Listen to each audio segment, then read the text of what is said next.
Okay, ठीक है। अभी सर एक चीज़ बताइएगा, ये जो हम पहले रेलवेज़, डिफेंस इन सबको देखते आए हैं और जिनसे बहुत अच्छा प्रॉफ़िट है, ये प्रॉफ़िट बुक करने का समय है या फिर ये थोड़ा साइडवेज़ हो जाएँगे, फिर से इनमें रैली आएगी? क्योंकि सर आया हुआ पैसा बुक करना मार्केट में ज़्यादा मुश्किल होता है। देखिए, भी आपकी बात एकदम ठीक है। मतलब एज़ एन इन्वेस्टर एक आपको फीलिंग रहती है कि हाँ, ये मेरा स्टॉक है, इसने बहुत अच्छा रिटर्न दिया है, पर ये महँगा हो गया है। आई थिंक इन्वेस्टर्स को ना एक सवाल डिम्पी पूछना चाहिए जिसकी वजह से उनको जवाब ऑटोमैटिकली मिल जाएगा, और वो सवाल ये है कि आपने जब खरीदा ये स्टॉक तब बहुत अच्छा खरीदा, आपकी बहुत अच्छी रिटर्न बनी। क्या आप इस समय इस स्टॉक को खरीदेंगे?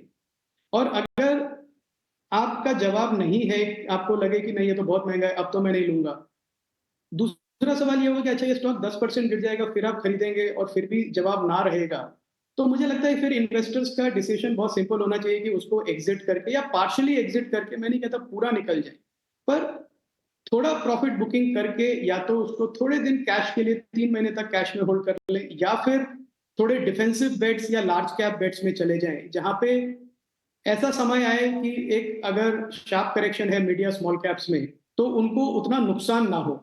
तो मेरी सलाह ये होगी कि अगर प्रॉफिट अच्छा बना है, तो उसको आप लेज़ी ना हों उसको लेके, आप पोर्टफोलियो को रिव्यू करें, देखें कि क्या वैल्यूएशन है, क्योंकि काफ़ी स्टॉक्स मैंने देखे हैं जो पब्लिक सेक्टर स्पेस में भी हैं, डिफेंस में, पावर सेक्टर में स्पेशली, जहाँ पे अर्निंग्स इतनी एक्सपैंड नहीं हुई है जितना वैल्यूएशन एक्सपैंड हुआ है। जो स्टॉक 0.7 टाइम बुक वैल्यू पे चलता था, वो 4-5 टाइम बुक वैल्यू मल्टीपल पे आ गया है। तो उसमें भी थोड़ा इन्वेस्टर्स को कॉशियस रहना चाहिए। वेट ना करें कि मार्केट में करेक्शन आए तब फोर्स करके सेल करें प्रॉफिट करने के लिए। जो डिसीजन लेना है पहले ले लें डिम्पी। अभय जी, ये जो इस समय वॉलेटाइल टाइम्स हैं, छोटी खबर पर हम बड़ा रिएक्शन दे रहे हैं, और जब कुछ दिन पहले हमारी बात हुई थी आपसे तो आपने इस चीज़ को हाईलाइट भी किया था कि आने वाले समय में इस तरह का एक ट्रेंड देखने को मिल सकता है कि एक नेगेटिव खबर या पॉजिटिव खबर पर बाजार बड़ा रिएक्शन देगा। तो ये कब तक जारी रह सकता है, और ऐसे वॉलेटाइल टाइम्स में आप कहाँ पर मौके देख रहे हैं निवेश के? जी पूजा,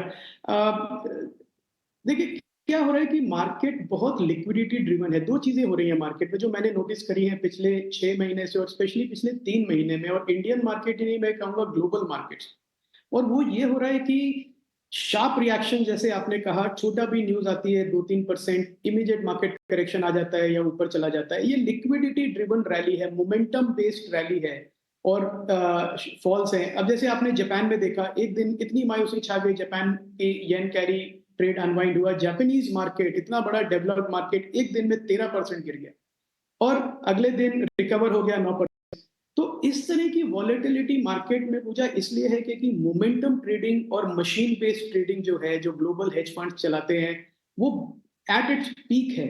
और मेरा डर ये है कि अगर एक बार तो आप येन कैरी ट्रेड की अनवाइंडिंग से बच गए क्योंकि लिक्विडिटी आई वापस और सपोर्ट किया मार्केट को, पर खुदा ना खास्ता वो लिक्विडिटी किसी दिन नहीं आई, तो मार्केट में जो करेक्शन है वो बहुत शार्प होगा, और उसका सबसे बड़ा नुकसान होगा जो इललिक्विड मिड और स्मॉल कैप स्टॉक्स हैं, जहां पे अगर सारे इन्वेस्टर्स एक साथ बेचने आ जाए तो लिक्विडिटी नहीं मिलती, कोई बायर नहीं रहता है।